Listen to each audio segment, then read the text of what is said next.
Aku terkejut, tak disangka suami dan keponakanku sembunyikan rahasia besar ini. Saat aku tahu kebenarannya, aku pun menangis. Keponakanku haid setiap minggu. Lama-lama aku jadi khawatir dengan keadaannya. Namun dia begitu takut untuk periksa penyakitnya. Ada apa dengannya?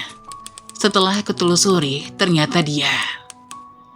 Cara berjalan Bunga sangat aneh. Kulihat dia tampak meringis dengan langkahnya menuju kamar mandi. Sudah macam bebek saja dia berjalan mengangkang. Kenapa dengan pahamu, Bunga? Aku bertanya bingung, sedang memasak di dapur. Enggak tante, pahaku cuma lecet gara-gara haid. Haid lagi? Bukannya minggu kemarin kamu bilang mens juga? Emang bisa mens setiap minggu?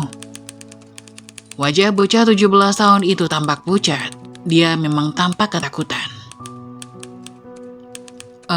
Enggak tante, aku cuma nggak bisa pakai CD yang lembab, makanya begini, mungkin infeksi. Jadinya berpengaruh pada misfiku. Jawabnya yang tak masuk akal. Dahiku mengernyit mendengarnya. Memang bisa?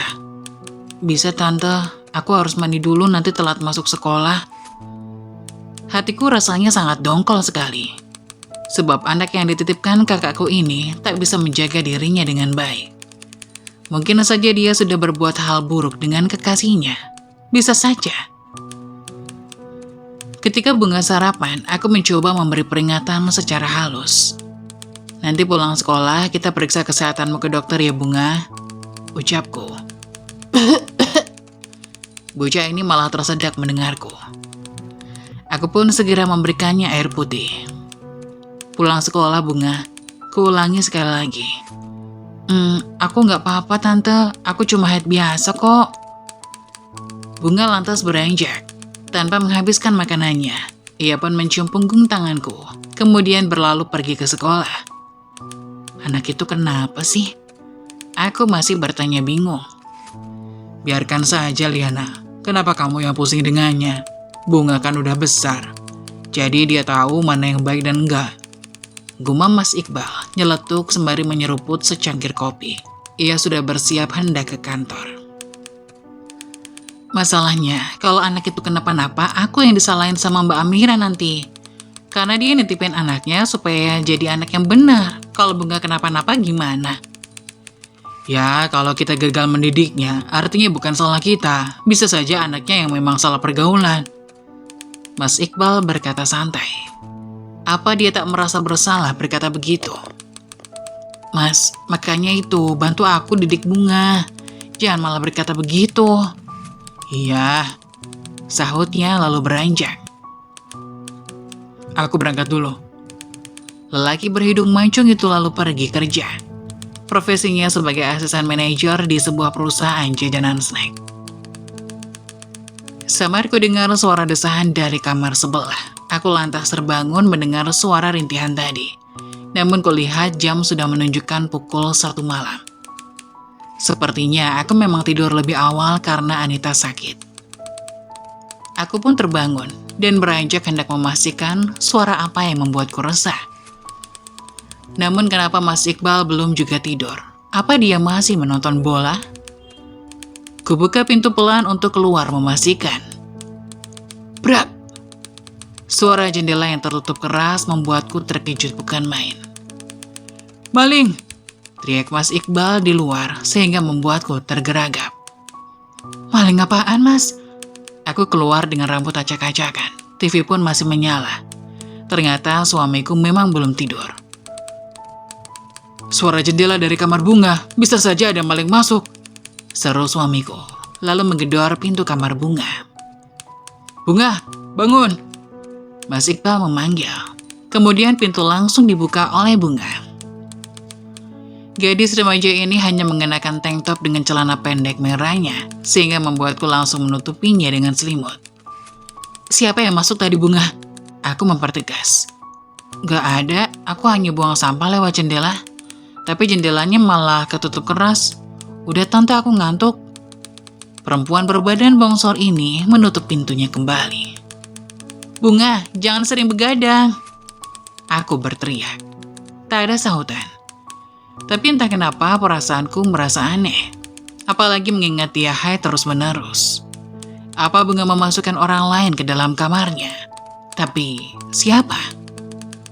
Aku menepis prasangka buruk kepada ponakanku satu-satunya itu. Sebab dia memang anak yang kurang kasih sayang orang tua. Orang tuanya cerai sejak dia masih kecil. Dari itu, Mbak Amira menitipkan anaknya kepadaku untuk pergi merantau ke luar negeri. Bunga sudah kuanggap seperti anakku sendiri. Kasih sayangku pun sama seperti aku menyayangi Arsy, putri kandungku satu-satunya. Sebab aku tak bisa memiliki anak lagi pasca operasi pengangkatan rahim karena tumor rahim yang kuderita 5 tahun lalu. Mas, gak tidur? Aku bertanya pada lelaki yang masih menonton televisi ini. Aku tidur di luar aja, Liana. Panas di dalam. Buat jaga-jaga juga, siapa tahu malingnya datang lagi. Kurasa memang bukan maling, Mas. Kan Bunga memang belum tidur katanya. Siapa tahu kan? Terserah deh. Aku lantas masuk kamar Arsy dan tidur kembali dengan putriku. Ponsel suamiku berdering saat dia masuk ke kamar mandi pagi ini. Aku yang sedang merapikan kamar Arsy lantas membiarkannya saja. Namun notif pesan pun berkali-kali masuk dari ponsel Mas Iqbal. Belum lagi suara dering panggilan masuk sudah hampir 5 kali. Sementara aku adalah istri yang takut untuk membuka pribadi ponsel suami. Akan tetapi, karena lelah mendengarnya, kuputuskan untuk mengecek siapa yang memanggil. Mungkin saja darurat dari rekan kerjanya yang akan minta izin tak masuk. Baru saja kulihat layar ponselnya, kulihat sebuah nomor yang tak begitu asing menurutku. Aku berusaha mengingat nomor milik siapa, tapi... Jangan buka ponselku, Lia! Bentak Mas Iqbal datang tiba-tiba dengan handuk masih menutupi sebagian tubuhnya. Iya Mas, tadi ada yang nelfon berkali-kali. Jangan sekali-kali buka HP ku tanpa izin. Protes lelaki berkumis tipis ini. Aku gelagapan. Iya Mas, maaf. Aku pun beranjak keluar merapikan kamar Arsy lagi. Sementara anak-anak sudah berangkat ke sekolah sedari tadi. Setelah berpakaian rapi, Mas Iqbal lalu keluar membawa ponselnya menjauh dari rumah. Kulihat dia sedang menelpon seseorang di bawah pohon mangga depan gang sana. Wajahnya tampak serius, mungkin ada masalah di kantor. Kemudian lelaki itu kembali lagi dengan wajah kesal. Diraihnya tas dan kunci motor, lalu memasang sepatu kerjanya. Sarapan dulu Mas, ucapku. Enggak, aku makan di kantor aja nanti, ada masalah. Oh iya, hati-hati. Tanpa berpamitan, lelaki yang menikahiku 10 tahun silam itu pun pergi dengan raut wajah ditekuk. Entah ada masalah apa. Di madrasah, karena aku adalah guru honorer MTS di kota kecil, aku masih memikirkan penyakit Bunga. Jika gadis itu tak mau periksa, mungkin aku sendiri yang akan pergi menanyakannya kepada bidan di puskesmas nanti sepulang mengajar. Mengajar pun aku tak fokus, berkali-kali pikiranku masih terpaut pada anak saudaraku itu. Tak mungkin aku berani menceritakan ini semua pada Mbak Amira. Takut kakakku akan kecewa. Para guru kudengar mojok bergosip di ruangan kantor. Namun karena aku tak terlalu memperhatikan, Susanti, guru matematika menepuk pundakku dengan keras. Ngelamun aja kamu dari tadi, Liana? Serunya yang membuatku terkejut. Kamu gak ikut gosip bareng kita? Ada apa? Kamu gak tahu cerita siswi kita yang sekarang lagi dirawat di rumah sakit? Dia berseru antusias. Siswi? Siapa? Naila, anak kelas 9 itu. Katanya organ intimnya robek. Dia selalu haid hampir tiap minggu. Setelah ditelusuri sama ibunya karena curiga, ternyata ayah tirinya mencabulinya waktu ibunya pergi kerja shift malam. Dek, darahku langsung naik ke ubun-ubun. Apakah Bunga juga begitu? Bukankah anak itu juga selalu haid setiap minggu? Peristiwa pintu jendela terbanting keras juga malam itu membuat otakku menciptakan pikiran buruk. Tapi, apakah Mas Iqbal? Tak mungkin. Suamiku selalu sibuk kerja. Pintu kamar Bunga pun selalu terkunci rapat. Lagian, gak mungkin suamiku akan berbuat senonoh. Bukannya Mas Iqbal sudah menganggap Bunga seperti anak kandungnya sendiri. Pikiranku benar-benar berperang melawan misteri ini. Aku harus memaksa Bunga untuk periksa nanti.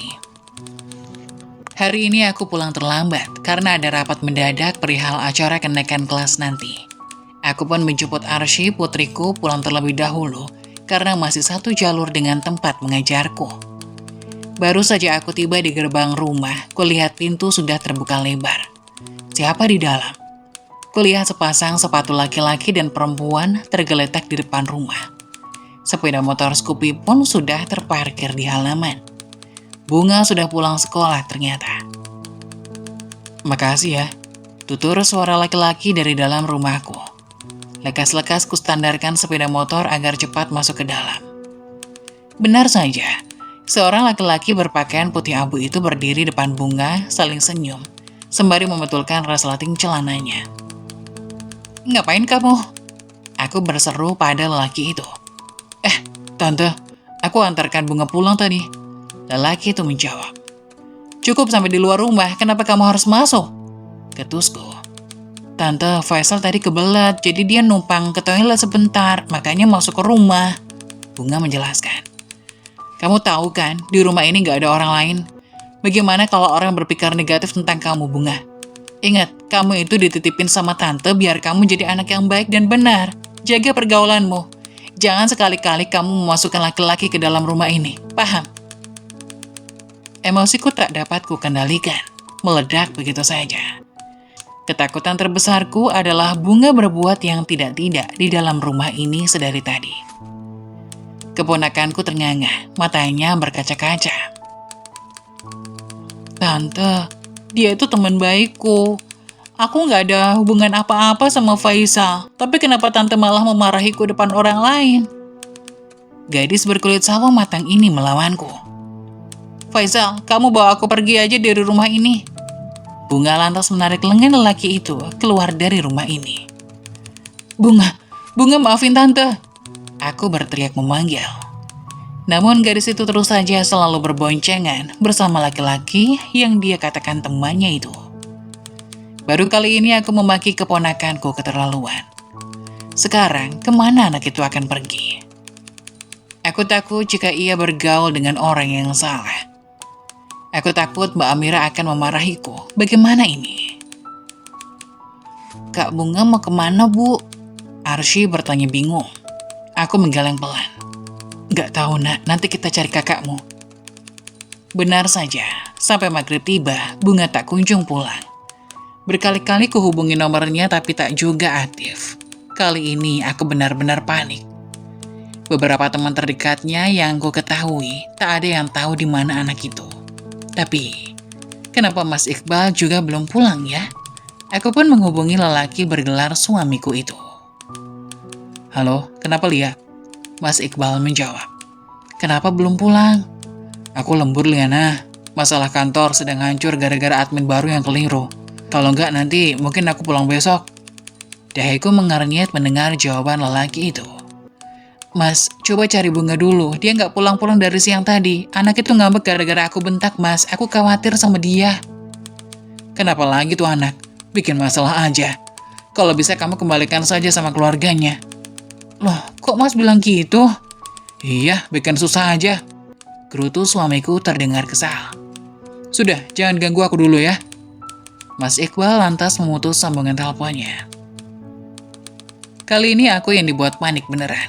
Kemana aku akan mencari anak itu? Tiba-tiba terdengar handphoneku berdering. Ada panggilan dari Mbak Amira. Aduh, bagaimana kalau dia mencari anaknya? Ku jawab telepon dari mbakku ini. Halo, Mbak. Bunga kenapa nomornya nggak aktif, Dek? Kemana dia? Aku hubungi berkali-kali tapi nggak tersambung. Duh, aku harus bilang apa? Bunga udah tidur, Mbak. Aku berbohong. Tidur? Jam 5 sore tadi dia ngubungin minta duit. Udah aku transfer 1 juta katanya buat bayar studi tour besok. Setelah aku kirimi, dia malah nggak nelpon balik. Udah nerima uangnya atau enggak? Studi tour? Kali ini aku kaget. Iya, Kamu kan gak ada uang katanya. Kali ini Bunga berbohong kepada ibunya. Oh, iya Mbak, uangku ada, cuma Bunga mungkin malu minta sama aku. Gak apa-apa, biarkan aja Mbak. Itu dia udah tidur. Mungkin kelelahan karena baru pulang eskul jam 6 tadi. Aku berusaha menyembunyikan keburukan Bunga di depan ibunya. Oh ya udah, biarin aja kalau gitu. Ya udah ya Lia, makasih udah jaga anakku. Gaji besok aku kirim kamu uang ya. Iya Mbak. Panggilan pun terputus. Kali ini aku dibuat makin bingung oleh Bunga. Uang 1 juta buat apa? Aku memutuskan untuk mencari Bunga di rumah sahabat terdekatnya saja. Bisa saja dia sekongkol berbohong bilang tak bersama Bunga. Tapi aku yakin anak itu ada di sana. Nak, kamu bisa tinggal sama Budiwati dulu ya. Ibu mau cari kakakmu. Aku menitipkan Arsy pada tetanggaku yang tak jauh dari rumahku. Iya Bu, semoga Kak Bunga cepat ketemu ya. Iya nak. Kutinggalkan anakku demi bisa mencari gadis yang baru saja tumbuh remaja itu. Emosinya masih labil, jadi belum bisa menerima bentakan dan makian dari siapapun.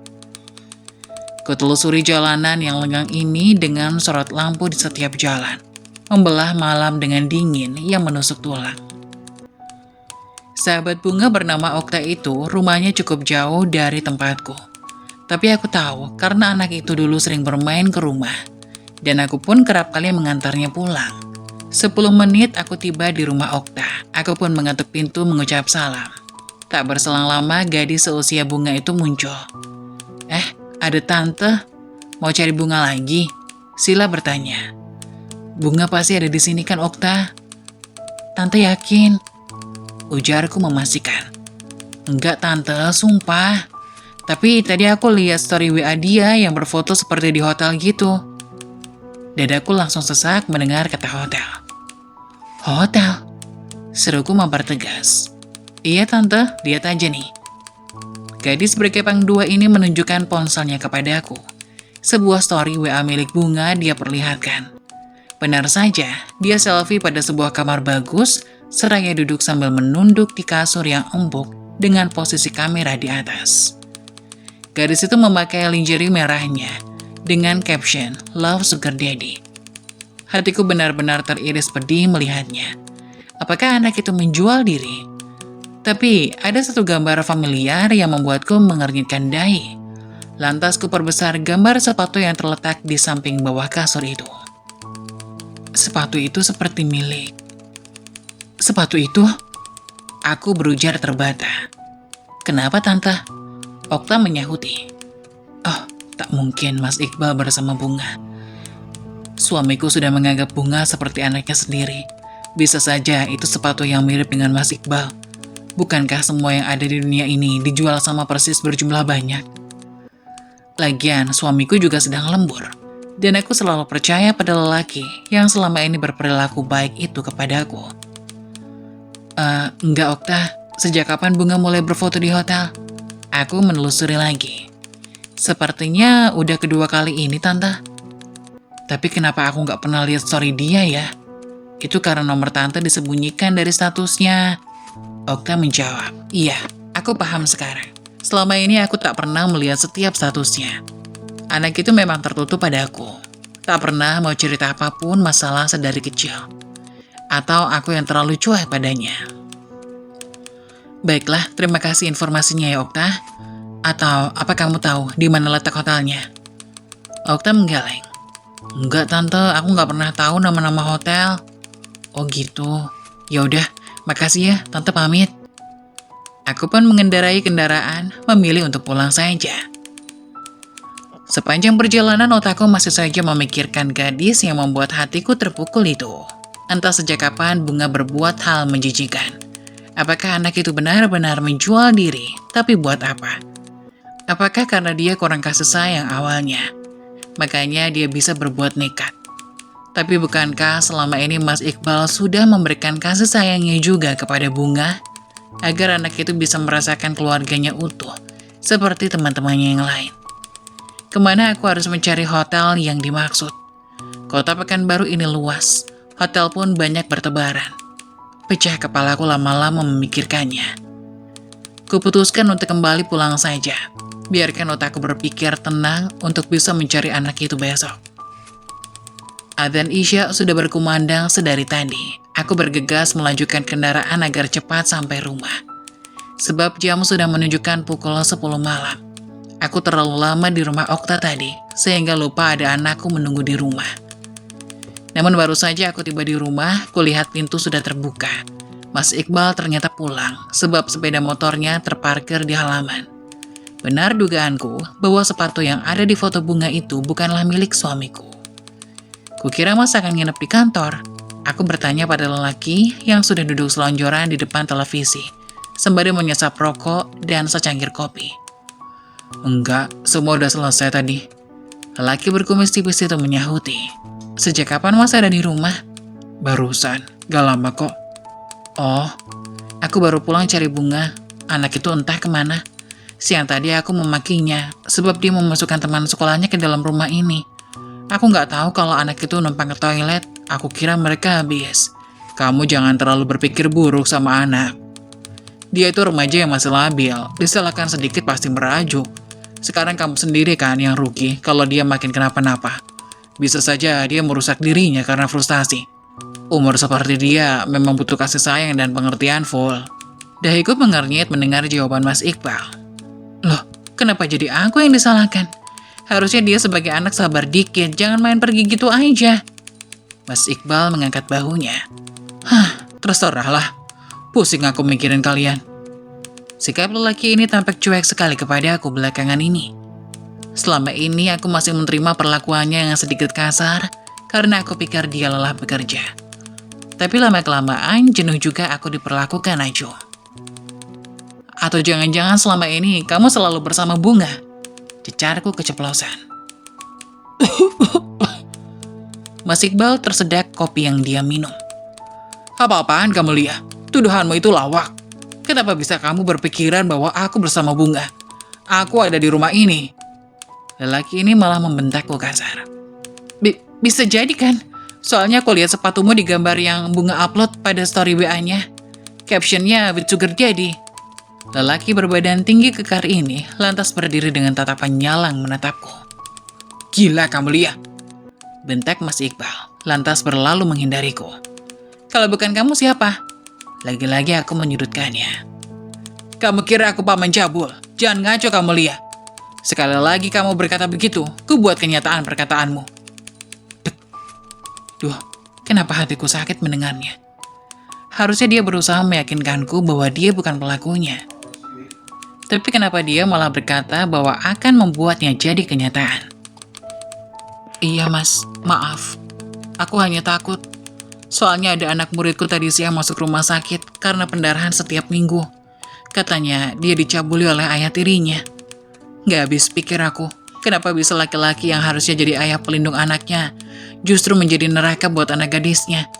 Apakah salah anaknya atau ayahnya? Bisa saja dari pakaian anaknya yang mengundang nafsu ayahnya. Jangankan ayah tiri, berita berseliweran saja banyak ayah kandung mencabuli anaknya sendiri. Apalagi yang statusnya hanya paman. Mas Iqbal? Mas? Aku terkejut mendengar pernyataan suamiku itu. Kenapa jadi ke paman? Maksudku umpamanya begitu Lia. Tapi kan bunga anak yang tertutup. Dan lagian, mana mungkin aku bisa mau sama keponakan yang sudah kuanggap sebagai anak sendiri. Gila aja kalau itu beneran terjadi. Mas Iqbal tampak kebingungan menjawab pertanyaanku. Sudah, jangan bahas gituan. Aku mau mandi. Siapkan aku makan malam. Nanti aku mau nonton bola lagi. Bola mataku masih awas melihat gerak-gerik lelaki ini. Tapi apakah pantas aku menaruh curiga padanya? Aku berdecak bingung. Bisa pecah lama-lama kepalaku memikirkannya. Suara ketikan keypad handphone terdengar jelas di jam tengah malam buta. Suamiku ternyata belum tidur. Lagi-lagi aku bisa tidur dengan Mas Iqbal. Entah kenapa dia tampak jijik mendekatiku. Apakah penampilanku sudah sangat buruk? Aku beranjak keluar membawa bantal guling menemui lelakiku itu. Rasanya aku rindu juga ingin dimanja olehnya. Namun, mendengar suara derap kakiku, Mas Iqbal seketika saja langsung mematikan ponselnya dan pura-pura tertidur. Mas, aku memanggilnya seketika. Lelaki yang hanya mengenakan sarung dan baju kaos oblong itu lantas berbalik miring, membetulkan posisinya. Mas, jangan pura-pura tidur, aku kangen. Aku melirih manja mendekatinya. Aku ngantuk Lia, besok aja. Sahutnya, lalu membenamkan kepalanya dengan bantal.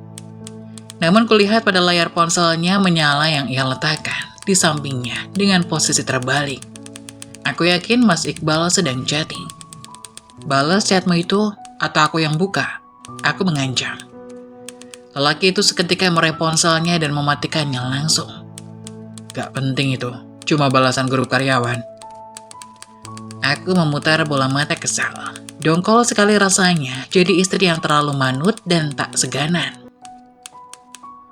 Akan tetapi kuputuskan saja tetap tidur di dekatnya, lalu menempelkan badan pada tubuhnya. Ish, nanti Arsy bangun Lia, jangan begitu depan anak. Gerutunya sembari menjauh. Arsy gak akan tahu Mas, dia udah tidur.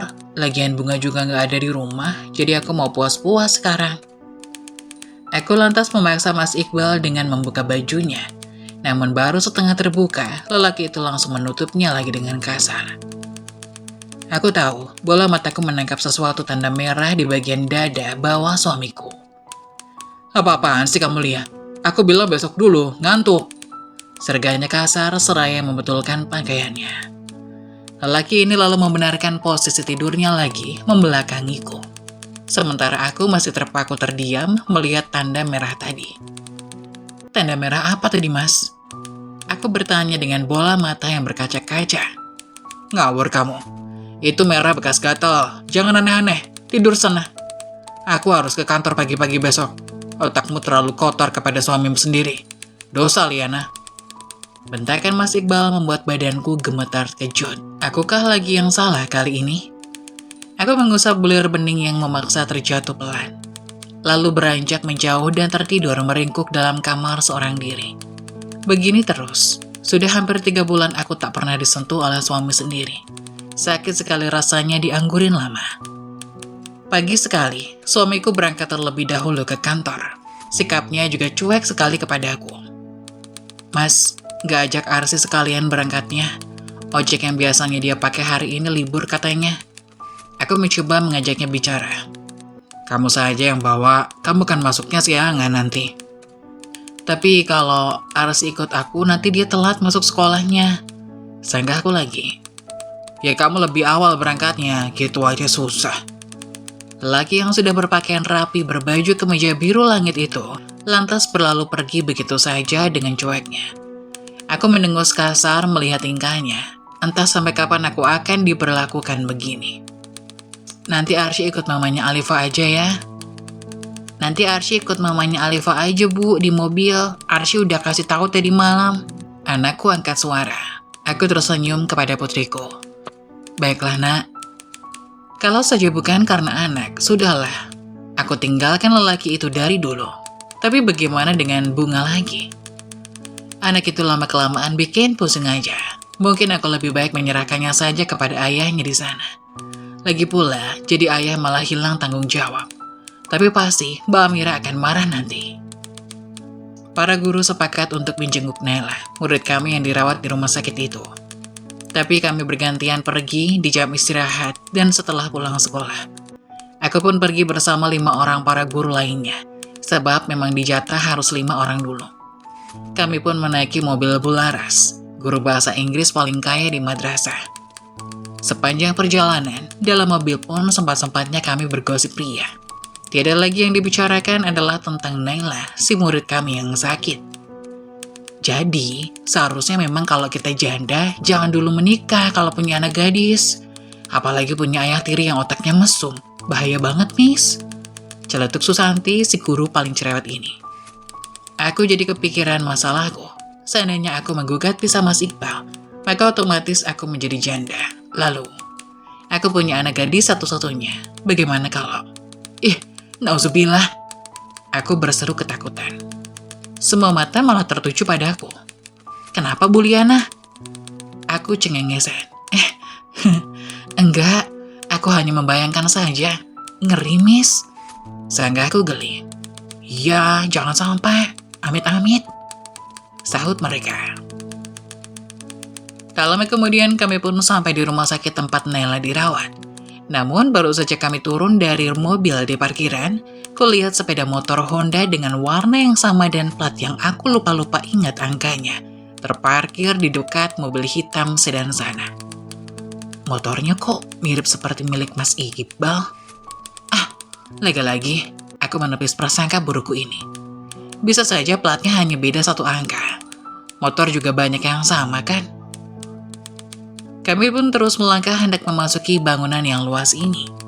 Namun lagi-lagi mataku tertuju pada laki-laki kemeja biru langit yang keluar dari gedung exit sebelah itu. Sembari menonton anak gadis berseragam abu-abu memakai jaket rajut. Aku melihatnya dari samping dan tak begitu jelas. Langkahku hendak mendekat ke arah mereka yang menuju parkiran tadi. Miss Liana, mau kemana? Seru Susanti yang membuatku menoleh. Bentar, aku ada urusan. Aku berseru lagi. Setelahnya, aku menoleh lagi. Tapi 2 orang itu telah pergi mengendarai motor, mengenakan helm yang sama persis dengan milik Mas Iqbal. Apa dia Bunga dan suamiku? Lalu buat apa mereka ke rumah sakit?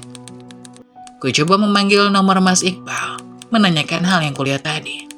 5 kali panggilanku tak dijawabnya, akan tetapi aku tetap mencoba sekali lagi. Ada apa, Liana? Mas Iqbal akhirnya menjawab. Jelasin sama aku, kamu sama Bunga ngapain ke rumah sakit? Oh, itu. Bunga kecelakaan, jadi aku pergi bawa periksa dia ke rumah sakit. Kecelakaan? Di mana? Aku terkejut mendengarnya. Iya, dia boncengan sama temennya, terus mereka ditabrak dari belakang sama mobil. Bunga yang di belakang, terpental jatuh. Posisinya tengkurap, perutnya sakit dan kram, lalu mengeluarkan darah banyak. Astagfirullah, terus dia gak kenapa-napa? Enggak, udah diberi obat penghilang nyeri tadi. Aku menatap langit mencoba mencermati perkataan suamiku ini. Kenapa yang pertama kali dihubungi malah Mas Iqbal? Kenapa Bunga gak nelpon aku aja? Dia kan tahu Mas kerja. Lah, kamu lupa? Bunga kan lagi ngambek sama kamu. Oh, iya. Sekarang kalian di mana? Udah di rumah, biarin dia pulang istirahat dulu. Terus kamu gak balik kerja? Balik lagi, aku biarin Bunga di rumah sendirian. Oh, iya udah, semoga anak itu gak kenapa-napa. Enggak, aku balik kerja lagi, Lia. Iya. Aku lantas menutup telepon dan berjalan menyusul para guru menuju ruangan Naila.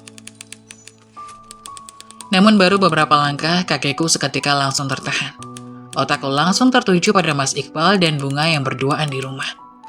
Aku berbalik arah hendak pulang, tapi ponselku lagi-lagi berdering.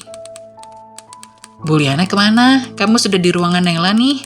Cepetan naik ya, di lantai 3, ruangan teratai nomor 25. Bu Laras memintaku menyusul. Baik Bu, saya akan nyusul. Kutepis sekali lagi pikiran burukku kepada Bunga dan Mas Iqbal. Aku percaya mereka baik-baik saja. Aku yakin tak ada apa-apa di antara mereka berdua. Bismillah, semoga Allah menjaga hati suamiku dari perasaan suka kepada wanita lain. Aku berujar sendiri dengan nada pelan. Kulangkahkan kaki menuju ruangan. Kulangkahkan kaki menuju ruangan teratai mencari anak murid yang bernama Naila. Sepulang dari menjenguk gadis malang itu, pikiranku selalu terngiang perkataan ibunya Naila yang berkata, jangan lengah dalam menjaga anak gadis kita, karena kita nggak tahu kesempatan mereka dalam berbuat. Ayah tiri bukanlah ayah kandung, jadi bisa saja mereka melakukannya saat kita nggak ada. Orang-orang terdekat pun patut kita curigai, terlebih jika gelagat anak sudah aneh dan mencurigakan. Otakku selalu saja memikirkan Bunga dan suami. Tapi apakah Mas Iqbal tega akan mengkhianatiku? Bunga sudah dia rawat sejak umur 9 tahun. Jadi jiwa ayah sudah pasti dia miliki kepada keponakannya sendiri. Kedekatan Bunga dan suamiku memang kulihat seperti ayah dan anak. Gadis itu juga tak akan malu memeluk pamannya sendiri di depanku. Tapi aku tak merasa aneh sedikit pun. Sebab menurutku itu wajar. Apalagi Bunga terbilang anak yang tak pernah mendapatkan kasih sayang seorang ayah. Bel pulang sekolah berbunyi. Ternyata tak terasa sudah jam 2 siang. Aku Aku pun berkemas karena tak ada jam mata pelajaranku. Sebab aku hanya mengajar di bidang mata pelajaran fikih saja. Arsy sudah pulang katanya. Tadi bersama ibunya Alifah. Jika sudah ada yang antar jemput Arsy, aku merasa aman. Semua itu semenjak ibunya Alifah punya mobil baru.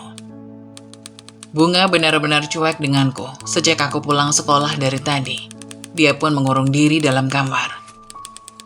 Bunga, kamu sudah makan belum? Aku memanggil. Tak ada sautan. Bunga, makan dulu nak. Maafin tante kalau salah. Ceklek. Pintu pun terbuka olehnya. Raut wajahnya benar-benar menandakan gadis ini masih marah denganku. Aku mau makan nanti aja kalau Om Iqbal udah pulang, sahutnya yang buatku mengernyitkan dahi. Kenapa harus sama Omo? Ada tante di sini. Protesku dengan hati yang sedikit dongkol. Karena cuma Om yang baik sama aku, tante itu sukanya marah-marah, suka mikir negatif, dan suka berprasangka buruk sama aku. Gerutu gadis berlesung pipi ini sembari berjalan dan duduk di atas kasurnya. Tante cuma khawatir sama keadaanmu, nak. Mengertilah.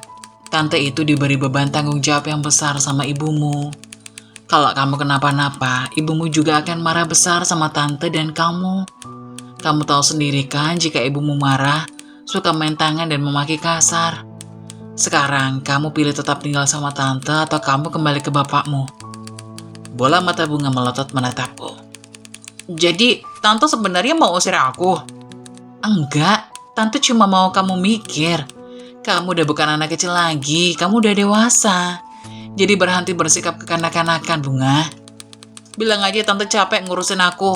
Biar aku kasih tahu ibu, jadi aku bisa kos aja sendiri, biar bebas. Gak ada yang melarangku ngapa-ngapain lagi. Ujarnya, sembari meraih ponsel hendak menelpon ibunya. Termasuk bebas tidur di hotel sama sugar daddy. Sahutku cekatan, melepas kekesalan yang terpendam selama ini. Lelah rasanya jadi orang sabar. Mata Bunga lantas menyala menatapku.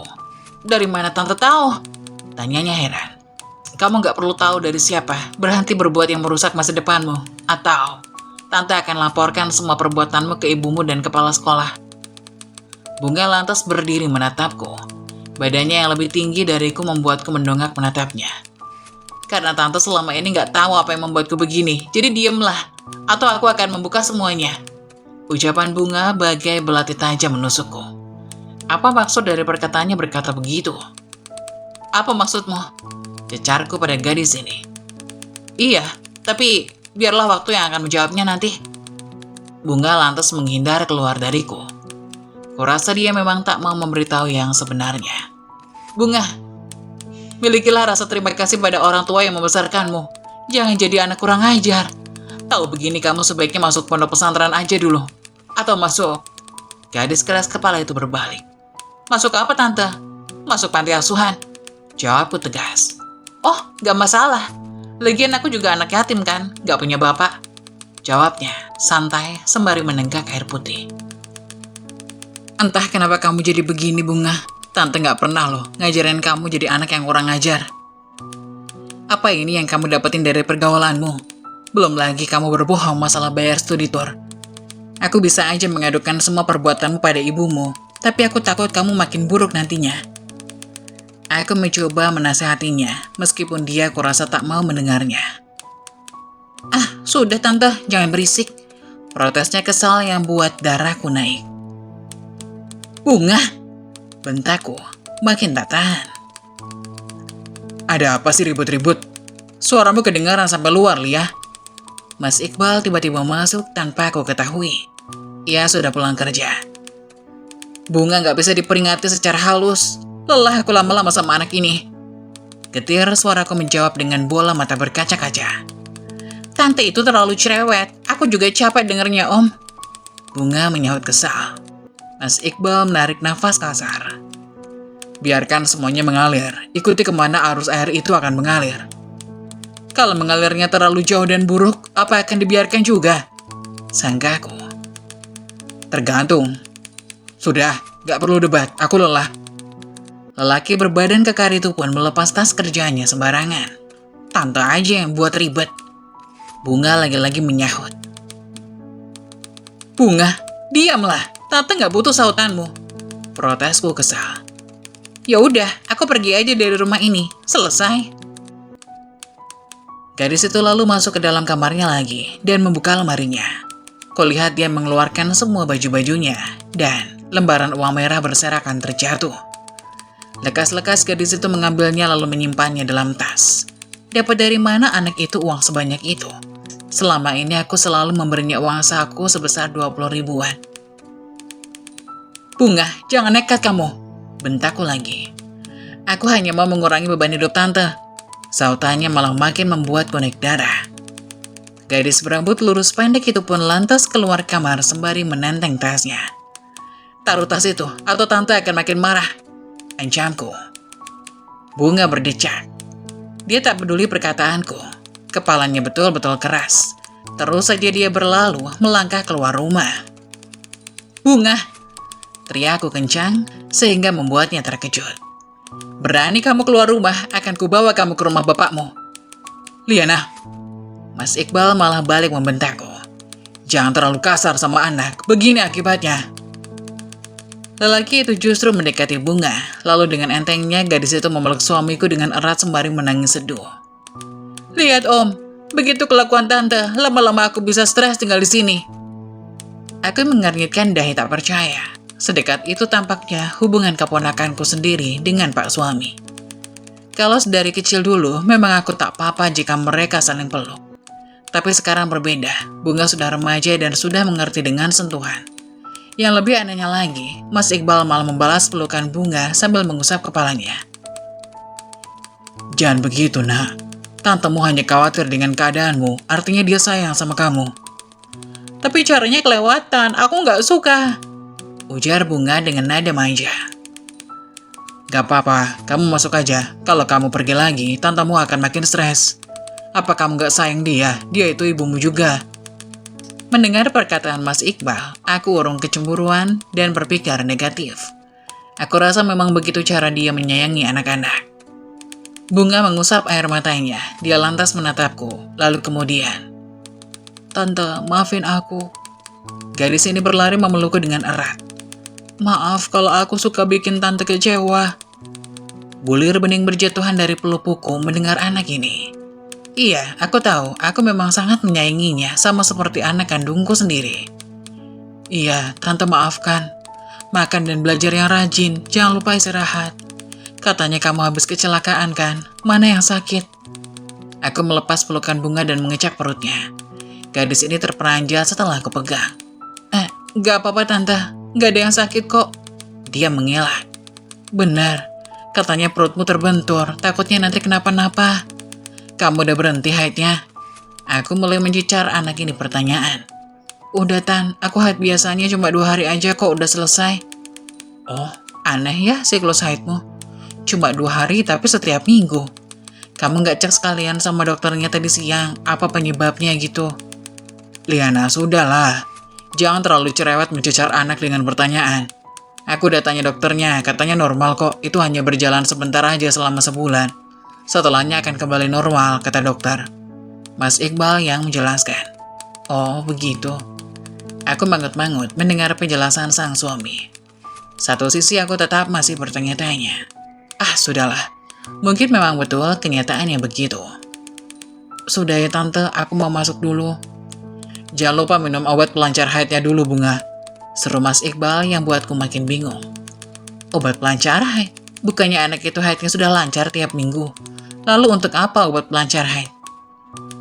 Keesokan harinya, aku pun izin tidak masuk sekolah karena terlalu banyak memikirkan masalah keponakanku dan suamiku itu. Aku pun berpikir apa aku kembalikan saja dia pada ibunya atau ayahnya. Tapi aku tidak enak dengan Mbak Amira. Aku pun semakin pusing. Setelah menyiapkan sarapan, kami pun makan bersama. Kemudian aku meminta Mas Iqbal untuk mengantar Arsy ke sekolahnya karena searah. Akan tetapi, suamiku menolak. Katanya ia buru-buru. Jadi Arsy pun terpaksa harus ikut dengan ibunya Alifa lagi. Aku jadi tidak enak dengan ibunya Alifa karena sering merepotkan. Tapi mau gimana lagi? Aku pun sedang tidak enak badan dan tidak enak pikiran. Setelah selesai sarapan, aku mengantarkan Arsy ke rumah ibunya Alifah untuk menitipkan Arsy dan meminta maaf selalu merepotkan. "Titip Arsy ya bu, maaf merepotkan, soalnya saya lagi gak enak badan." "Iya, nggak apa-apa Bu Lia, saya juga seneng kok bisa bantu Bu Lia. Lagian biar mereka juga lebih akrab, jadi nggak apa-apa biar berangkat aja bareng." Untungnya aku memiliki tetangga yang baik hati itu. Aku pun langsung kembali ke rumah untuk mengantar suamiku yang akan pergi bekerja. Akan tetapi, belum sampai ke rumah, aku melihat Bunga memasuki mobil Mas Iqbal. Aku pun berpikir apakah mereka pergi bersama, sedangkan anaknya saja pergi dengan orang lain. Aku pun langsung mengejar mobilnya, akan tetapi kecepatan lariku tidak sama dengan kecepatan mobilnya Mas Iqbal. Pikiran-pikiran buruk itu pun kembali meracuni pikiranku. Aku pun berusaha untuk tetap berpositif thinking. Aku istirahat di ruang tamu sambil meminum teh hangat yang baru saja aku buat dengan berharap bisa menenangkan pikiranku. Lalu aku menyalakan televisi agar bisa menghibur pikiranku. Akan tetapi, tak lama kemudian terdengar bunyi bel dari pagar depan. "Assalamualaikum, permisi," ucap dua orang pria yang memakai jaket hitam. Aku pun langsung menghampirinya. "Waalaikumsalam, ada apa ya mas? Apa benar ini rumahnya Pak Iqbal?" Aku pun berpikir kembali, ada masalah apa lagi ini? Mengapa Mas Iqbal dicari orang sampai ke rumahnya begini? "Iya benar, ada yang bisa saya bantu?" "Jadi gini Bu, Pak Iqbal meninggalkan KTP-nya kemarin setelah menginap di hotel kami tempo hari. Jadi saya antar ke alamat yang ada di KTP ini saja untuk mengembalikannya. Karena KTP ini kan sangat penting pastinya. Sama ini Bu tasnya." "Baik mas, makasih ya." Setelah kembali masuk ke rumah, tubuhku seakan lemah tak berdaya. Tak sanggup menahan air mata yang sedari tadi aku pendam. Sambil memegang KTP dan tas kecil yang biasa dipakai seorang wanita remaja, aku pun semakin terseduh-seduh. Karena tas ini yang biasa dipakai oleh Bunga setiap ia pergi bersama temannya. Aku pun hampir gila memikirkan hal ini terus-menerus. Sebenarnya, aku ingin menghubungi langsung. Akan tetapi aku takut nantinya mereka malah tidak pulang ke rumah. Akhirnya aku mencoba untuk tegar dan pura-pura tidak mengetahui kejadian ini. Waktu pun menunjukkan pukul 16 waktu Indonesia Barat. Sambil menunggu mereka pulang, aku pun menyiapkan makanan untuk makan malam. Tak lama kemudian, mereka pulang. Ternyata benar, mereka pulang bersama lagi. Aku pun tak banyak berkata, menyuruh mereka untuk segera bersih-bersih dan kemudian makan bersama. Setelah selesai makan, aku pun mengeluarkan KTP Mas Iqbal dan tas milik Bunga itu ku kembalikan kepada mereka tanpa bertanya. Mereka mencoba menjelaskan dengan keadaan gugup. Aku pun hanya berkata, "Katakan saja yang sebenarnya." Tapi mereka tetap mengelak. Hingga akhirnya pertengkaran hebat antara aku dan Mas Iqbal pun terjadi. Mas Iqbal tetap mengelak sambil membentakku. Akan tetapi Bunga diam saja mendengarkan kami bertengkar. Mas Iqbal terus membela diri. Tak lama kemudian, akhirnya Bunga pun buka suara. Ia mengaku dengan jujur dan menceritakan yang sebenarnya. Aku pun tak kuasa menahan goresan luka yang begitu dalam di hatiku. Bisa-bisanya, suami yang terlihat menyayangiku dan keponakanku yang sudah kuanggap sebagai anak kandungku sendiri, malah berbuat hal sekecil itu. Dengan emosi yang meledak-ledak, Mas Iqbal pun langsung menjatuhkan talak kepadaku dan langsung pergi meninggalkanku dan anakku. Dengan berat hati, aku pun harus mengembalikan Bunga kepada Mbak Amira, ibu kandungnya. Aku harus berusaha untuk tetap kuat demi kelangsungan hidupku. Aku mencoba melupakan segalanya yang membuatku frustasi dan memulai kehidupan baruku bersama Arsy, putriku satu-satunya. Kami pun mencoba untuk bisa hidup bahagia berdua saja. Demikianlah salah satu kisah dari subscriber kita. Semoga menjadi pelajaran bagi kita semua. Bagaimana menurut kalian? Silahkan komen di kolom komentar ya.